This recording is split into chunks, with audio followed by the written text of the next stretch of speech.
guys, so welcome back to another episode of Digital Artcast. Thanks for joining us. Today we've got an interview set up and a great guest on. I met industry workshops last year in London, Marek Madej of Projekt Red. Thanks for giving up your time, man. Thanks for talking to us. Hey, thanks for having me. Yeah, no problem. So, like a couple of guys I've talked to on the podcast before, you were featured back at IW last year in London, where you talked about your process for 3D character design because you were working out of Projekt Red. But before all that kind of stuff and the talks and the job you have now, how did you get into concept art, the industry in general, kind of going back to your younger years? It will be kind of long and not straight answer because because I started working pretty early. I was 19 back then, but I wasn't necessarily doing concept art back then. Right. Yeah. I just quit college. I needed work, so my first work was actually not connected to games. I was doing like chilled scrolling pack shots. Right. Yeah, but it was only for a month, and after that I got work in games, but it was basically mobile games during the times where there were no iPhones. Right. Most of the games were basically Java games, so I was doing pixel art and animation for that, and it was like for a year. After that I got my real concept art job, so I was 20 back then. But the project never went out. It was shut down. Right, because it was around this crisis in 2008. Right, yeah. Like publisher were like, even though the contract was signed up, they after a while decided that they cannot afford it. So yeah, which is commonplace now. I think there's more and more people taking on work in studios and things get cancelled last minute. So yeah, it's quite common now. Yeah, well, so basically my first concept art job was kind of a failure. Yeah, I was there like for 10 months. Yeah. And then I kind of switched from games to advertisements. I worked on one short movie, a couple of commercials, one feature film, actually two, but one was only in Polish market, and one was Melancholia, right, from Lars von Trier. I was doing some post-production stuff for this movie, because at one point I didn't, at the company that I was working on after this failure project, there was not enough concept art work, so I started learning visual compositing, when you basically composing the shots. Right. Yeah. So at that moment, I thought, okay, that's also cool. Maybe that will be a nice career. So I was more flexible because of that. I could do many different things. Like I started learning basics of like 3D programs, but just to be able to do matte paintings, and well, it was 2 years, like 2.5 years of making something that I wasn't actually happy with. I was doing some illustrations, freelance work whenever I could, some personal projects, and at some point there was like this call from a friend that I've met because of some how to say it. It was not professional project. It was basically a game that was like, back then in Poland there were many unprofessional projects where, okay, let's do a game. We don't know how to make it, but we can do it. Yeah. And because of that project, basically the guy who started it like got a work at CD Projekt. Oh, great, yeah. And when they needed concept artists, he basically called me. Great. And then you were in, that was you you're starting your career in that company. Actually, getting into the company still was pretty hard and Yeah. took me 4 months. Wow. But yeah, it was worth it. Yeah. And then going back even just kind of to the start of your story, you talked about leaving college. Did you kind of drop out? Just, I mean, you said you had work, but were you finding that the education at the time wasn't helping your art career? Were you just learning more on your own?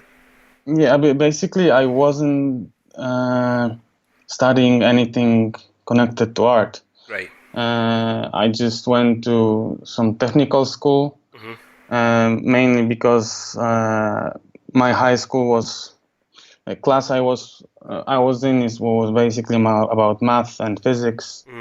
So 80% of my friends were going to that kind of schools. So Yeah, more kind of engineering and physics. And, yeah, so I did that too. I was studying something like management and production engineering, something like that. Yeah, yeah, yeah.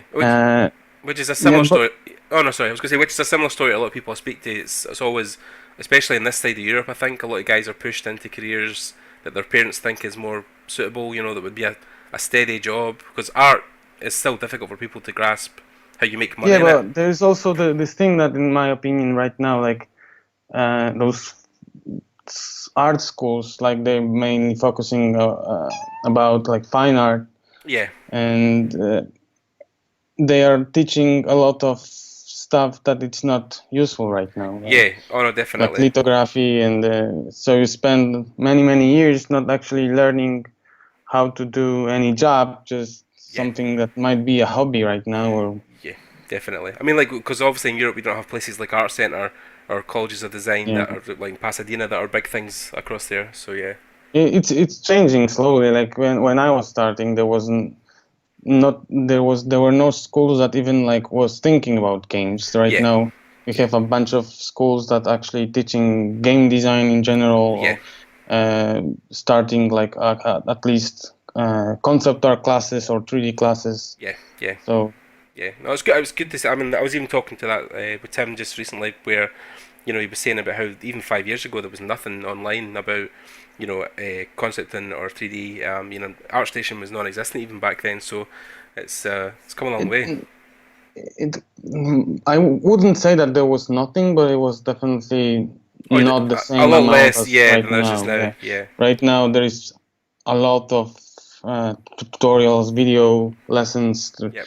It's just that the main problem is just selecting what's the best material to learn from. Yeah, yeah. Which I think people are kind of spoiled with just now. There's so much, online. There's so much things you can look or read or study. But on the other hand, I need to say that actually, uh, when I was starting, my main knowledge, and I was basically learning because of the internet society, like a Polish forum.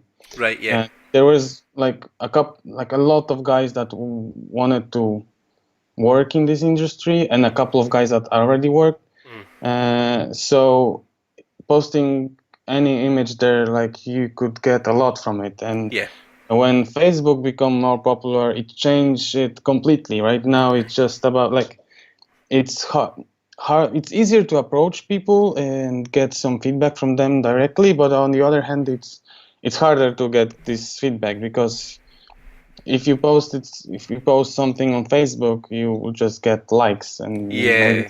like positive comments, but nobody even I hardly see any feedback that like Helps you grow. uh, yeah. Yeah, which is the same with, I talked to Justin Fields a couple of weeks ago, and he obviously started 10,000 hours on Facebook, and that's similar to something I think Derek done with Level Up, where they were trying to create that kind of forum community on Facebook.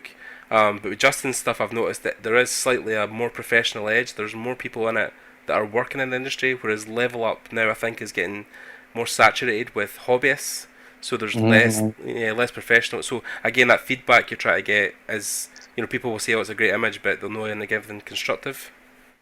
Yeah, then there's also this thing that when I was starting, like the level that you needed to actually break into the industry was completely different than now. Now you need to know and to be better than like I don't know, this 8 years ago to break into the industry, Oh yeah, because like the whole industry is like growing. The standard is like getting higher and higher. So Yeah.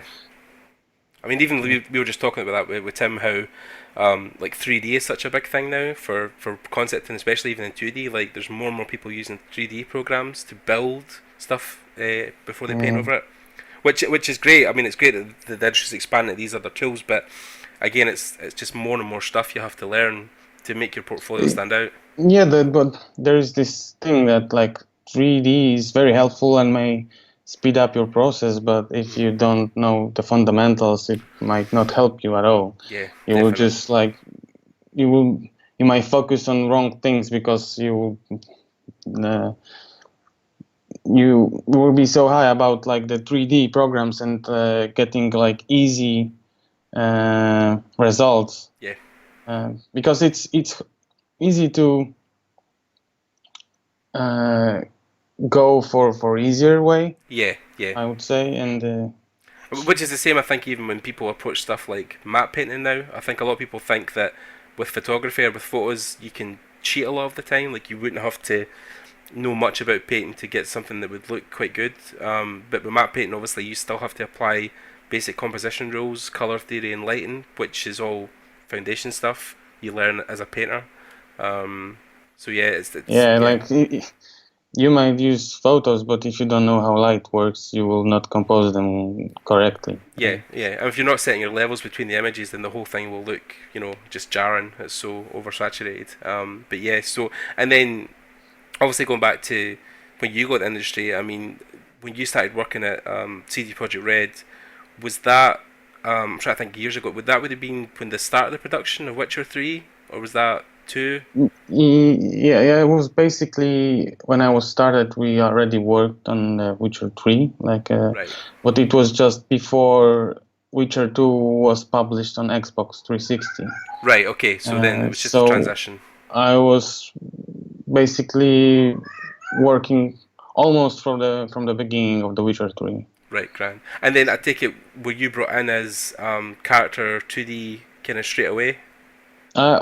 Basically, them at the beginning mainly I was doing Right, environments, right. uh, and then at some point because I don't know, like I have this feeling that there is more people interested in creating characters, less people wanted to work on environments. Yeah, So yeah. I was feeling that I need to actually earn it Right. to work on monsters and characters, but it Yeah, ended up like I was at the end of the day working more on on characters and monsters than on environments. yeah. But still, I was probably the only guy who was working on everything Right. because in the industry, especially in the bigger projects, people are specialized. Yeah, definitely. But on the other hand, our team for The Witcher 3, at the beginning of the project, it wasn't that big. It was mainly 3 people plus lead concept artists. So Wow. Oh my God. I even thought. I mean, we were talking about it earlier, where I think even the guy. I mean, obviously, it's a huge thing now with CG Project Red because everybody knows how small the team is. But I thought it was maybe like 10 to 15 people. But you're saying it was maybe four or yeah, five. but like it changed at some point because there was Krakow studio opened and there was like uh, 2 additional concept artists. But like at the end of the day, if you look at the credits, there's many more people. But Yeah. like uh, for most of the production, the team was pretty small. Right now, they have more than 20 people that you might call illustrators slash concept artists in the Right. whole studio, Right. because the whole studio grow like more than 4 times since I started working there. Wow. Wow. Yeah, that's a lot. I mean, even like the guys at Rockstar in Edinburgh, I know they employ maybe 10 to 15 2D guys, but they have like 130 3D guys there. Yeah. Because it's obviously there's so much more 3D stuff needs built. Are you kind of similar? Is it you got a larger number of 3D artists as opposed to 2D? Yeah. Because you have like whole environment department Oh and yeah, yeah, character artists and yeah, Yeah, like you have, for example, guys that are like technical artists that just working on how to make stuff easier to produce in, you know, so at the end of the day, like it's easier to produce designs and concepts, and then like making like 3D character for a game like The Witcher was like a month. Sometimes with the monsters, might be even longer. Yeah, and again, you worked on some kind of key elements in monsters and characters as well. What was your kind of main role going throughout the project? Were you doing a lot of the design early on for some of the newer characters or the newer monsters? Like for The Witcher, it was like it depended on the situation, because there were a bunch of monsters that for example, I was just redesigning from the older concept. Yeah. Some of the monsters changed completely from the Witcher 1, like ghouls. I still tried to keep the original feel of the design, but like I don't know, like the movement changed because we had, you know, how to describe it. The whole process of creating monsters, for example, might be different from time to time. Sometimes, like animation dictates the whole Movement and stuff. idea, and sometimes we may have some ideas during the concepting phase. Like there were a couple of situations when I started working on the concept, and then we had like a meeting with the gameplay designers, and then through the conversation there were a couple of ideas for fight, the way you could fight with this monster. Right. Yeah. There were also some situations when we had like pretty nice ideas, but there was no chance to make them because of some technical limitations. And Yeah. So the hardware was really defining what you could do with the characters, movement wise. yeah, we had like many situations when we needed to use the same skeleton, because of the rig. Yeah.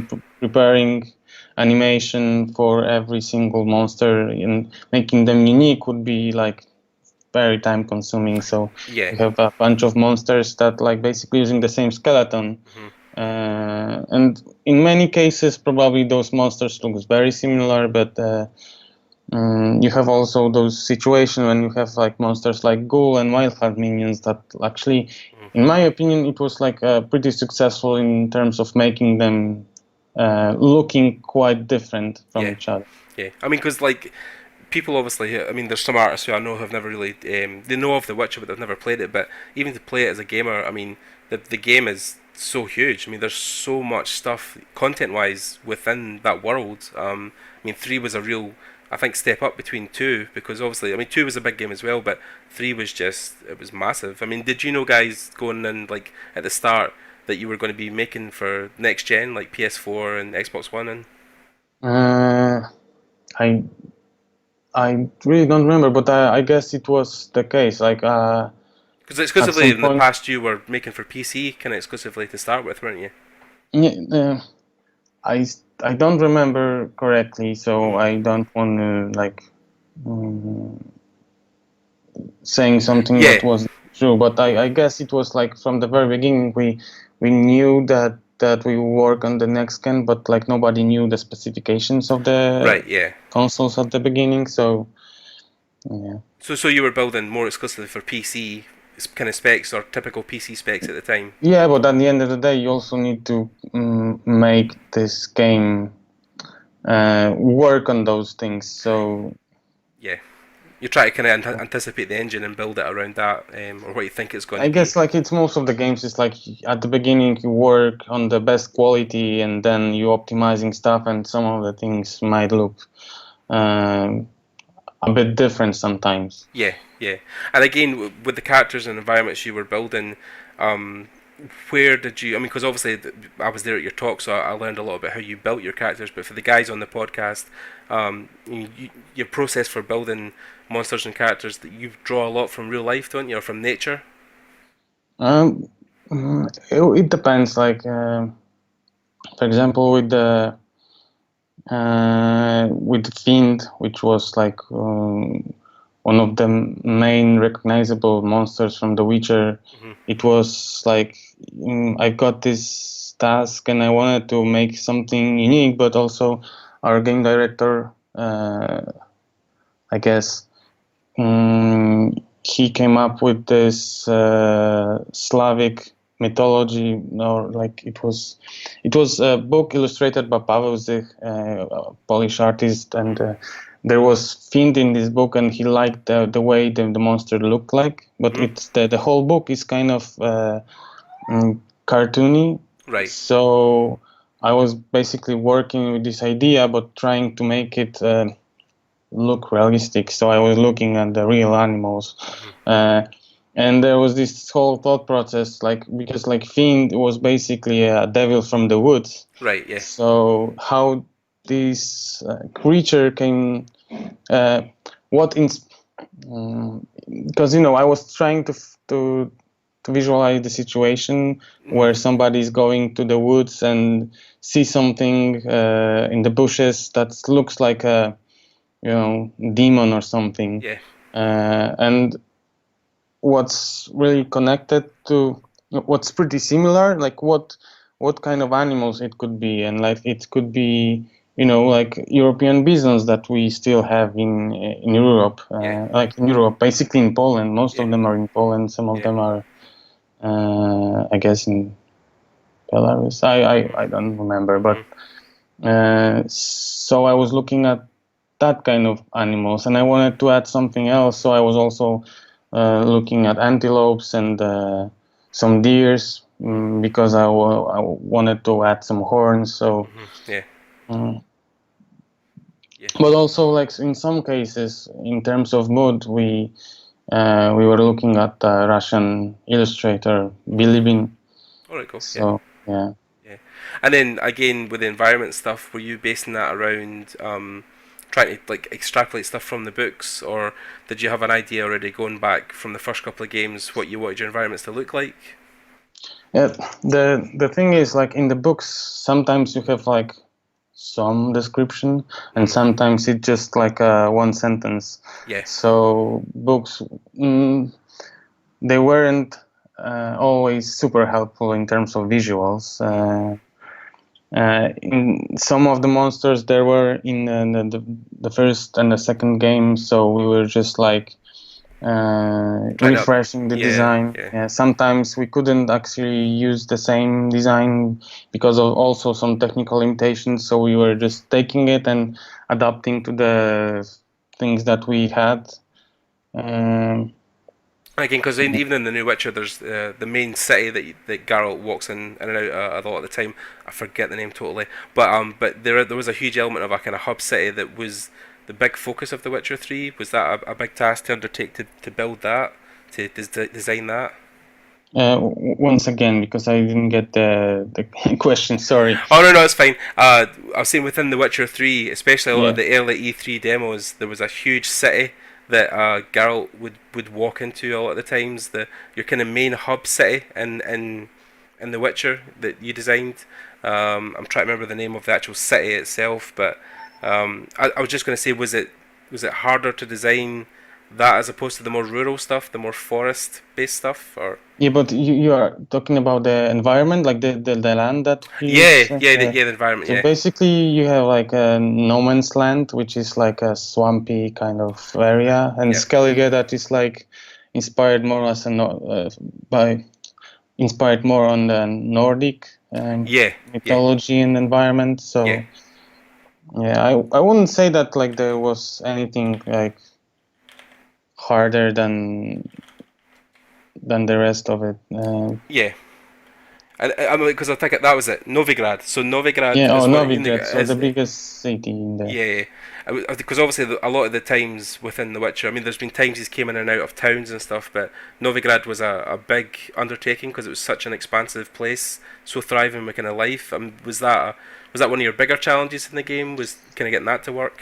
Yeah, but the thing with environments was that because we didn't have a huge team of concept artists, and like so environment concept art was mainly as an inspiration for the mood, and and only in certain situation there was specific place concepted, but like our environment team did a great job, like basically taking the mood from the concept and then building the whole area by themselves, basically. I did maybe in only one situation a specific map for a place, but I don't even know if it was ever used in to build the village the same way as I drew it.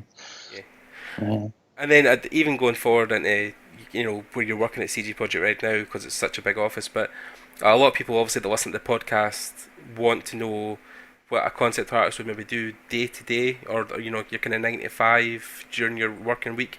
When you go in now, I mean, obviously you're working on a totally different project now, which you can't talk about. But even when you're going on The Witcher, what was your typical day? Did you spend a lot of time painting most of the day?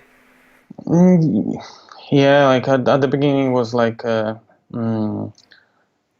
just come to work. If you have like some task to work on, you just work on it, and then asking your lead character artist or concept artist about what he thinks and what to change with that.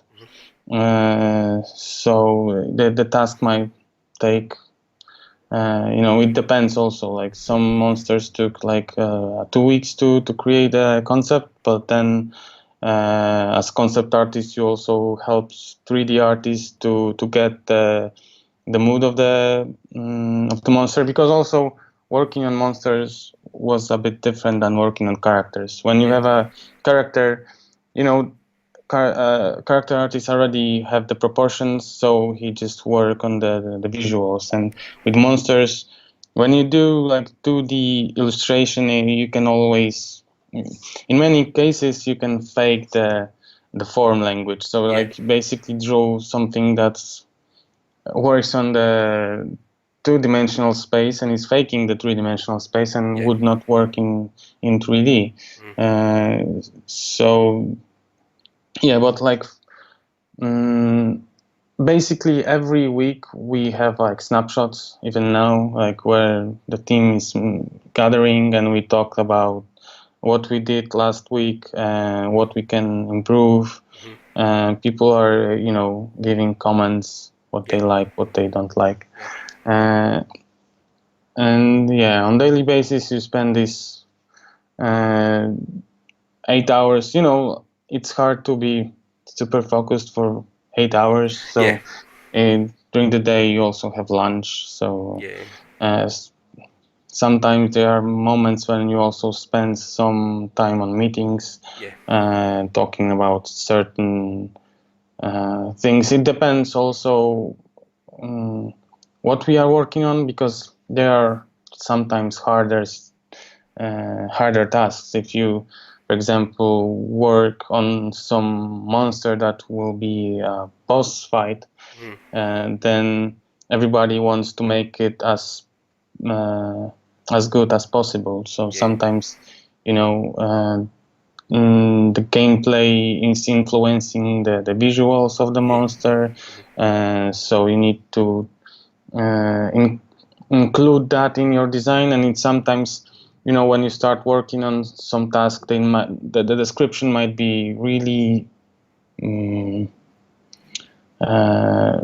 vague, or just sometimes it's really big, but like while working on it, it changes completely. And sometimes the whole description, the whole brief is just one sentence. Or story artists will just with The Witcher 3, I had many situations when he ended up where story guys or quest designers, they send me to Wikipedia and check it by yourself. And and again, because even like I mean, the first time, because actually, fun enough, the first time I played the Witcher game was Witcher 3, and one of the first bosses or monsters you come across is the Griffin. Yeah. And again, even just that design wise was great. I mean, like I think it's good about that series where it makes every part or every character feel so alive. I even sometimes think the monsters have a lot more personality than the humans in the game. There's just so much more depth to them. Like they're just so much more well-rounded characters. Did you even find that you preferred working on monsters as opposed to human characters? Uh, to be honest, I like variety. If I would spend too much time working on one subject or like one theme, Hmm. I'm just getting bored. Hmm. So, as much a variety I can have, I like it. Yeah, Um, yeah. And is that a focus kind of going forward now? Are you trying to make sure that on your next project, the one you're working on just now, that you are still getting quite variety? Are you more environment focused this time, or characters again? yeah, the thing is, like, because we can say that I work on Cyberpunk right now, Yeah, yeah, yeah, I yeah. cannot say anything Anything else. about Like, it? Yeah. the thing that I like the most about this project that it's completely different than the stuff we worked on before. Yeah, So yeah. Because right now, I mean, I've only just seen the trailer, so I mean that's as yeah. much as I know about the project. So yeah, Basically, I learn a lot right now because we work on things that we didn't work before. hmm, We haven't worked before, so. yeah. Uh, Because Cyberpunk obviously has an element of science fiction about it as opposed to fantasy, which is two opposite sides of yeah, the coin. Yeah, yeah, like, and you have like many things that like are like mm, I just right now I'm thinking how to say anything that like something you mm, can actually say that you're working on, or something you're actually doing yeah, without yeah. giving away what you. Yeah, but I mean, like, are you like again? Are you doing more environments or characters, or are you getting a mix of both? Or Right now it's like I'm basically in car because after The Witcher they basically split the concept art team. right? So environment artists have their concept artists and character artists have their concept artists, Yeah, and there are many other tasks that you know. That's why we also was searching for like much more specialized concept artists. yeah, yeah. And I take it, were you working on? Because obviously The Witcher released, and then there was two huge expansions after it. Yeah. Were you working on them past The Witcher 3? Yeah, basically, not on to the same degree. Right. Basically, Blood and Wine was started in Krakow studio, and most of the stuff was like a lot of things that was like concepted exclusively for this expansion Hmm. was done by concept artists from Krakow, Right. which Yeah. was Andrzej and Marta and Hmm. I guess Grzesiek. Hmm. Uh, but yes, but during the Hearts of Stone, I was actually a concept art coordinator. So Right. Got it. I had there was like a smaller team working on this expansion. So I was basically helping um, character art director or Hmm. like character art director Yeah. uh, to split the tasks between um, the girls because Hmm. my team back then was basically four like three girls. Yeah. All right. Grand. Uh, so I was giving first feedback Yeah. and that kind of stuff. Yeah. And then again, obviously, I've seen through a lot of your personal stuff or your ArtStation. You were doing a lot of illustrations for the Gwent card game as well. Yeah. Yeah. Because there is this thing that basically at the end of the Witcher 3 production, there was like we knew that we will work on the card game for a game, but Yeah.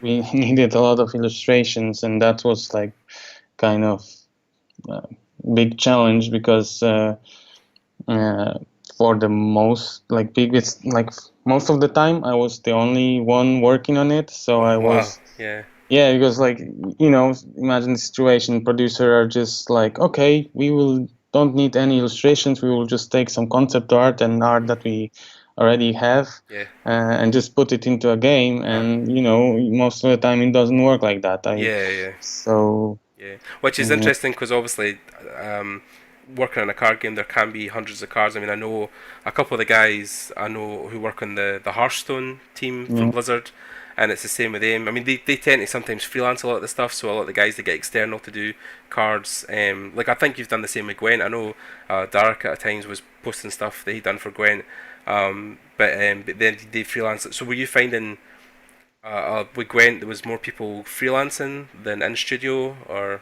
it's because there's so many cards to do? yeah. There's this thing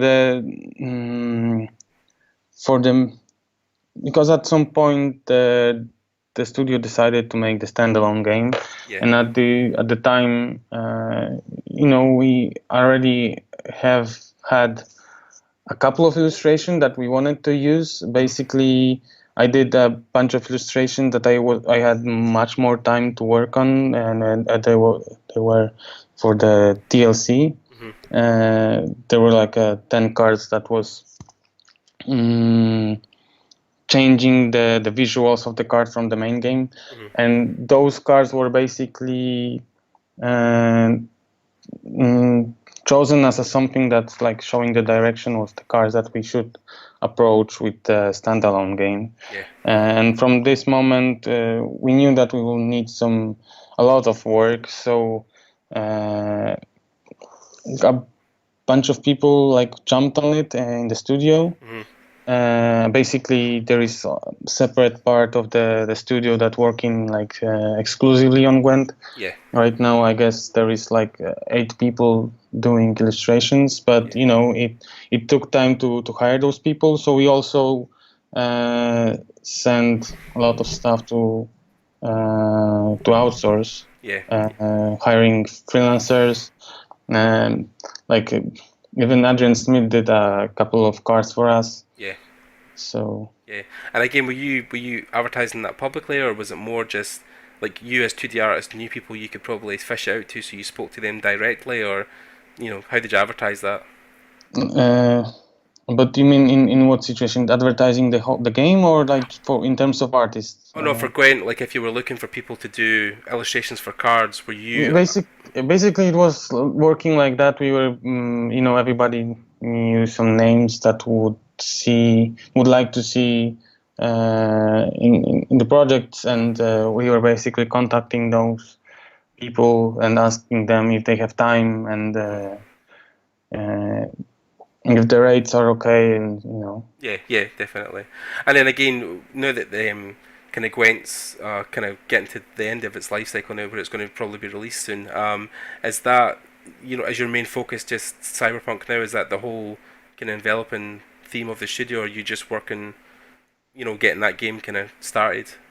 Yeah, like with card games, it's like it never ends. Yeah, you need to develop them constantly, putting like new cards and new mechanics, because without that it might die. And like right now, Gwent is in closed beta. It will be open beta soon. At some point there will be whole campaign. That's probably gonna be awesome. Because you will have like a character walking on the 2D drone kind of style map, and you will have like stories and from the Witcher world. And yeah, like right now I'm working exclusively on the cyberpunk, but you're still freelancing some bits and part pieces. of the studio working on the Gwent. And I take it when it comes to your illustration stuff as well, are you finding that there's a lot of kind of overlap with the cyberpunk stuff? Are you still using kind of similar design aspects or style, or are you finding you're having to kind of like retrain your eye because cyberpunk is so different? Or like in terms of like taste and I don't know, it might be because like when you designing monsters is kind of different than when you're creating something like, for example, technical, and Yeah. when you try to incorporate that in characters. Yeah. In many ways, like designing characters is like basically the same fundamentals, just the visual language is a bit different. Yeah.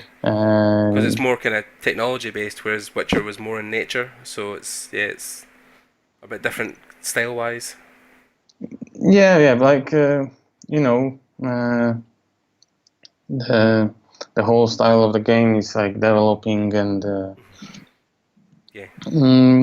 that's something that I don't want to actually go too much into Yeah, to because like. it's so early. Yeah, Yeah. but like I'm basically learning a lot because of the subject matter, and that Yeah. there is this thing that whenever we work on something, we try to actually know how this thing works, like Yeah. Yeah. because it creates your design look more believable. Yeah. I see many designs that, like, when you look at them, they don't make that much sense.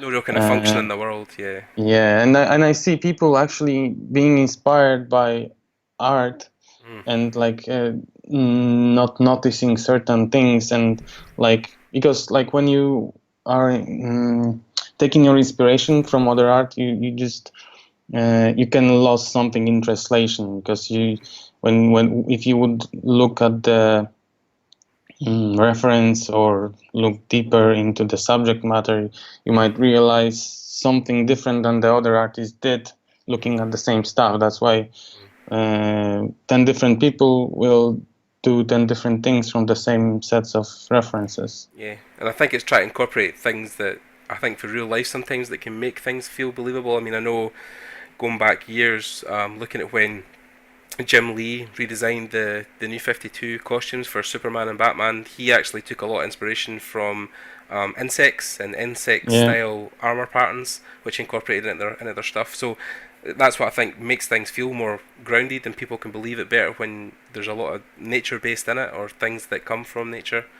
And is that something you incorporate into your art? Do you find you draw from life a lot and, and nature? You know, it's always good to search for such things, but you know, with ideas, it's kind of weird, because you know, when you need the idea, there it's not there. Mm-hmm. When you are already done working on some design, then you might accidentally get idea for this particular project, and Yeah. that's something like many people like say that they like to work on something and finish it in one sitting, Yeah. maybe maximum two, because like they hate it the next day. Yeah. And I feel that too, but on the other hand, when I work on something, I also like to have time thinking on it, Mm-hmm. to actually like search for those ideas, or sometimes spend more time preparing myself before I actually start working on something. Yeah.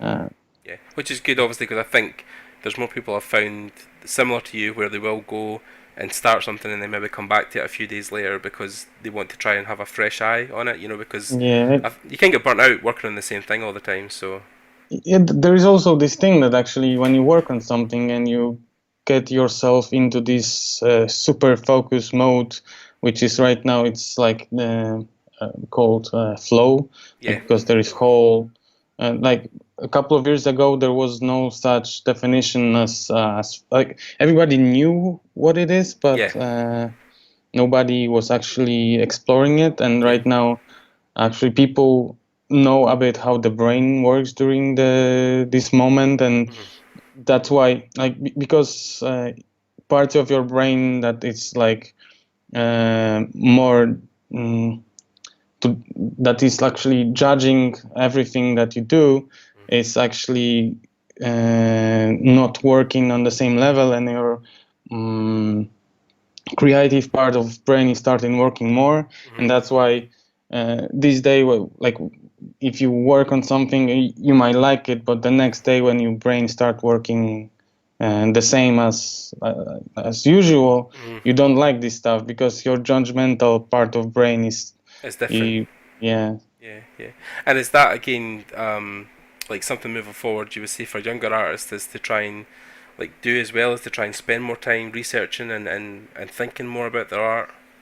It's like the research is also the tricky thing, because you might spend a lot of time doing research and then not use it at all while working, and Yeah, like it's easy to uh, for too many reference images, and then yeah, like mm, at the beginning I would say like that the making sketches is also a part of research, because like you just trying what could work and what could not work. yeah, So um, there is also this thing that like in many cases when you start working on something, it's sometimes problematic, not because you didn't do enough research, but because you don't know the fundamentals, yeah. or the subject is like you don't understand the subject. Right. So Yeah. it's definitely crucial to make the research in right way. For example, I was working on the boat for The Witcher 3. It Yeah. ended up a little bit simplified in the game, but I did a bunch of designs of boats, Yeah. and didn't knew I didn't knew anything about sailing basically. So Yeah. spent one day reading about it, and like actually learning how uh, all of the parts of boats works, asking also one of the guys from our team about it, because he was actually sailing. So uh, there is this thing, like sometimes to make something believable you need to make this research in not necessarily in a way that you just search for references, images, but sometimes knowing, learning how something works. Yeah. The function. Yeah. Yeah. And then even just talking about when you're building paintings and pictures as an artist now, when it comes to younger artists or people that would say, you know, I want to go work for CG Project Red or be in your department working in 2D, um, what do you feel is like a good balance for a portfolio? Do you guys look for, is it more style, you look for individual style, or are you looking for guys who are accomplished painters or composition story? Basically, I would say that um, having like a good skill set, being able to create decent images is crucial, but there's also this thing that many artists that we hired, uh, it, those are people that have interest in particular subject matter. For example, we have a guy who he's just crazy about weapons, and like he knows everything about them, Yeah. and he is designing weapons. And we have guys who are basically crazy about cars, and they know a lot about cars, and they Yeah. are like doing 3D, like they are working on cars in 3D, and that Yeah. and so on. Like for example, in The Witcher, like I learned a lot from Marek, which was like, in my opinion, he influenced a lot the style of The Witcher 2 in terms of clothing, because he took a lot of visuals that were from later times, even Renaissance, Right. and they were incorporated in the Witcher, and you don't see many projects that are fantasy that doing that stuff. Yeah. Yeah. So I would say being basically interesting person in general, doing something specific, and actually knowing everything about this subject would be helpful. Yeah. And also it's about the moment. Sometimes you need a lot of luck to get the job, because Yeah. there is many people.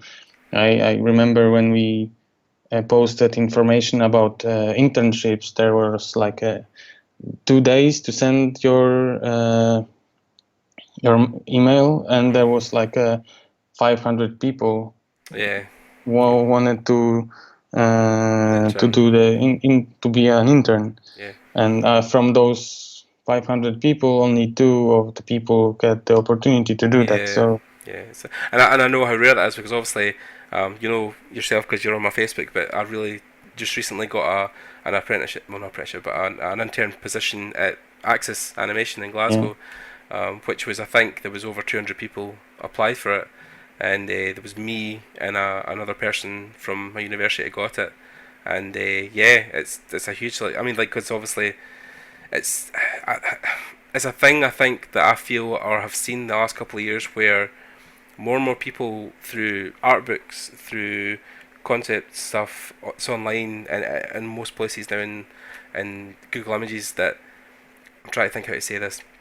But a lot of people think that it's a job where you go and you draw pictures all day and you get to hang out with your friends and play games and like even now I think there's more and more people that are going into something like concept thinking that it's like I mean obviously it's a fun job and it's great because you get to have a passion and get paid for it but people just aren't aware at the end of the day it's still work, it's still a job, it's still yeah, really hard to even one of these things where I never learned or I never thought when I started how it's one of these jobs where you're always learning, you never stop learning new techniques, you're constantly trying to fill your brain with as much stuff as you can, whether it be composition or colour or paint techniques or programs or books. Do you feel that as well? That do you find that I mean, people who get hired is different because they're sometimes more passionate. But do you think people now or younger people trying to get into concept and have that idea of the industry that it is more gaming or more fun than real actual work? um, yeah, I don't know. Like definitely, like every company is different, and Mm-hmm. there is this thing that you might love some games Mm-hmm. and might think that like this company would be the best for you, but Yeah. when you start working there, you might realize the work environment would not necessarily fits you as a person or your style. Uh, sometimes there are many people that they want to start from working at the biggest companies, but Yeah. in reality, it's the hardest way to actually break in the industry. So it might not be the best idea. Yeah. Uh, you also might have like you might be super lucky and get this job, Mm-hmm. but not appreciate it because you don't have any Idea of how hard previous that is. experience Yeah. and idea how the industry actually looks like. Yeah, I mean, like even across here in Scotland, even though being again a smaller country, a lot of people who want to get the games industry here look at places like Axis or places like even Rockstar in Edinburgh, making Grand Theft Auto. But um, a lot of these big, huge companies, people who have came in from smaller indie studios. So obviously there's more and more of them in Scotland now, like Blazing Griffin and Outplay, where I think that's probably a better kicking off point to start your career as opposed to going into these bigger studios.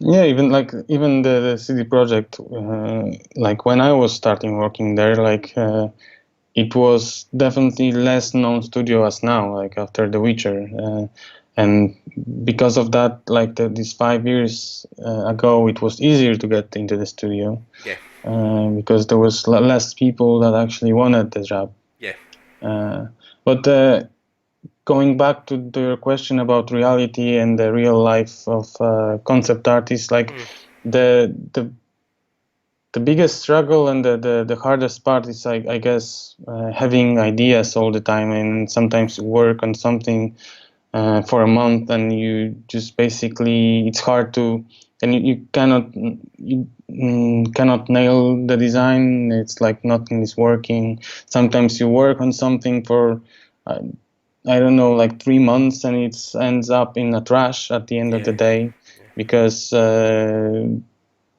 something like not necessarily it was about the visual design, but it might not like maybe it wasn't fitting the whole game in yeah. general.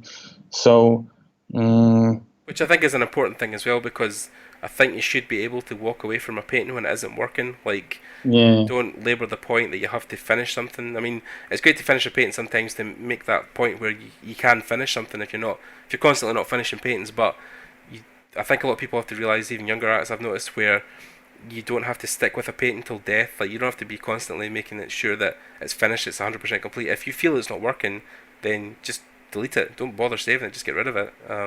And there is also this thing. Whenever I was working on some personal image, I was working on it. If it wasn't working, I was just stopping working on it. But I did that mistake that I wasn't approaching the same idea from different angles, for example. And sometimes it's better to just scrap the image, start over, getting what was working from the previous sketch or illustration, and then using that to create something maybe better. Something new. Yeah, I mean, again, when we talked to Borker earlier on, he was talking about the market scene that he done, where he basically built a whole market to start with, and then he just recropped the image to focus on one area, which is... Yeah, I saw it. He was talking about it at industry workshops. Yeah. Well, and that's what he's saying is he always talks about how paintings really come together in like the last 3 or 5%. Like, sometimes an image won't really be like nailing it until the last maybe half an hour you spend in it. Because that's when you find your flow, as you talk about. You'll maybe render stuff for maybe an hour, and then eventually you get to the last maybe 5 or 10 minutes, and you're like, all right, cool, I know where this is going now. So yeah, or you might spend 10 hours on something and basically destroy it. Yeah, burn it with fire. So yeah, that's great, Marek. That's been a great talk with you about all the things you've done in industry. For the guys who don't know you, how can they find your work? You're an ArtStation and you have a website? Yeah, I'm on an ArtStation. Basically, if you search for Marek Madej, I guess I'm the only guy with that name on the ArtStation. Yeah, pretty neat. And then you have Instagram as well. Oh no, yeah, I have. Yeah, basically, my nickname on web right now is like Bandit Pencil. Yeah. And yeah, I have a web page. I'm trying to update it, but it takes time because whenever I'm working on it, I'm just changing the visuals of the website, and then I'm bored at some point and starting over. Basically artofmarekmadej.com. Okay, that's great. Well, just finally to thank you, Marek, for coming on and speaking to us. It's been great having you. Thanks for inviting me. Yeah, no worries, man, no worries at all. And for other guys who are listening, to go check out his work. Also, you can check my work out. I'll leave the links in the description below, and of course check us out on iTunes and YouTube. We'll be coming back with more interviews soon, and yeah, that's great. Thanks guys, see you later. Thanks.